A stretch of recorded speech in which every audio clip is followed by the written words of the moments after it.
Jay here, Stretford, Paddock. This is the Paper Talk. As you can see, I'm in my kitchen and the weather outside, it's cold. Put it that way. I think if you've got your Parkers, put them on.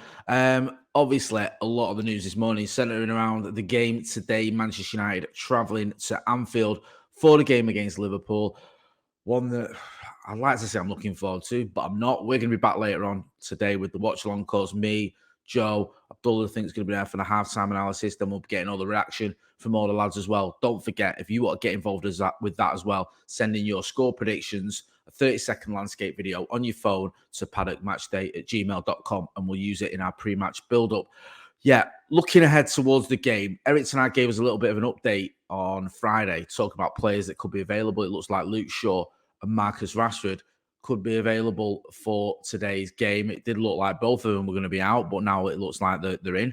On the Marcus Rashford front, a lot of the papers this morning are talking about Erik ten Hag mentioning in his press conference about how Rashford could need a kick in the ass. It says here, and I've got it in the Mirror, Erik ten Hag admits Man United star Marcus Rashford could need a kick in the ass. Marcus Rashford has come under fire for his performances for Manchester United this season, as the forward had scored just 3 goals in all comps for his club and England ahead of the trip to face Liverpool. Of course, two of those goals coming from Manchester United. When he was asked about whether the forward needed an arm around the shoulder or a kick up the backside, he replied, "I think for almost any player, it's an arm around the shoulder, sometimes a kick in the ass.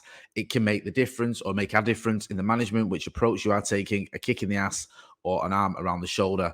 The wry smile suggested the latter. And for Rashford's critics, not before time, with just 3 goals so far this season in 26 games for club and country. Yeah, Rashford he's been under a lot of criticism this season. Now, listen, I've made no sort of secret of the fact that I like Marcus Rashford. He's probably my favourite player, but I've criticised him as well. I don't think you can ignore his performances haven't been good enough.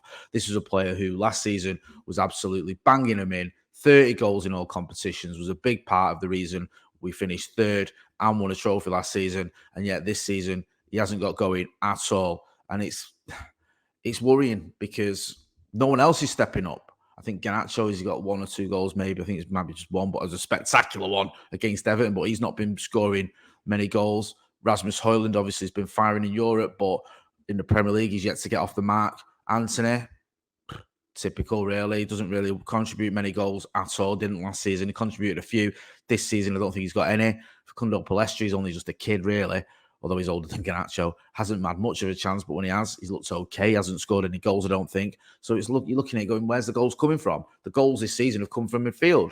Bruno's weighed in with a few. Scott McTominay obviously has got 5 Premier League goals. Casemiro, before he got injured, was weighing in with goals. But you need your forwards to get goals. Marcus needs to step up. He's had these seasons before. He had one under Ralph Ragnick where I think he scored about 5 goals in all competitions. And this was coming on the back of 2 successive seasons where he scored 20-plus goals. Last season, 30 goals in all competitions. This season, by Christmas almost, he's got 2. It's not good enough. Others need to step up, and he needs to step up as well. A couple of other stories doing the rounds. I'm not going to do a long one today. Malacia injury timeline in the Mirror says Malacia is due to return to full fitness in early 2024. We've not seen much of him.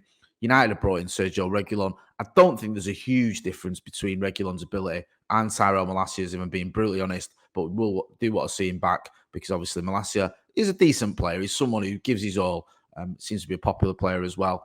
And I don't have too many worries when Tyrell Malacia is starting for United. I'm not like, oh my God, he's starting, which you can't always say that about some of the backup players we've got. So hopefully we'll get him back sooner rather than later. It's also just on the Reguilon front. It says here that in the Mirror that Dortmund have made an inquiry for Reguilon. So it looks like he might be heading there. I don't know this is in January. I don't know whether we're going to extend his loan, whether there's a plan to extend his loan. If Malacia is coming back in January, you'd expect that Reguilon will move on and that we'll just have Luke Shaw, Tyrell Malacia, and I think Diogo Dalot can play at left back as well. Also in the Mirror, Greenwood scores in Getafe with Mason Greenwood netted from the penalty spot as Getafe thrashed Sevilla 3-0 in La Liga this evening.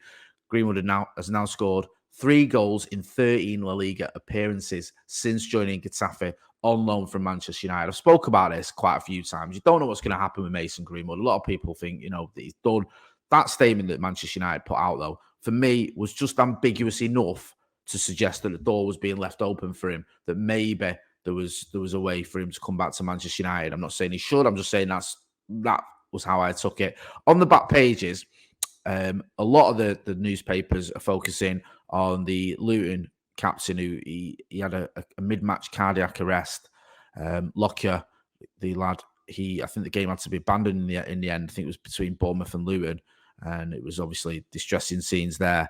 But yeah, a few papers looking at that, and that's all over the back pages. Tom Lockyer stable following mid-match cardiac arrest is what the Telegraph go with.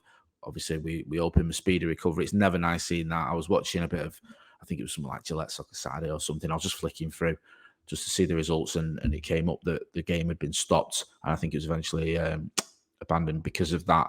Shades, obviously, of what happened to Christian Eriksen. So hopefully he makes a speedy recovery, because, yeah, we don't want to see that. We'll be back later on today. Maybe watching a game through my fingers. Let us know if you're feeling confident. Let us know who you think the team should be. There's a preview already up, so you can go and check that out.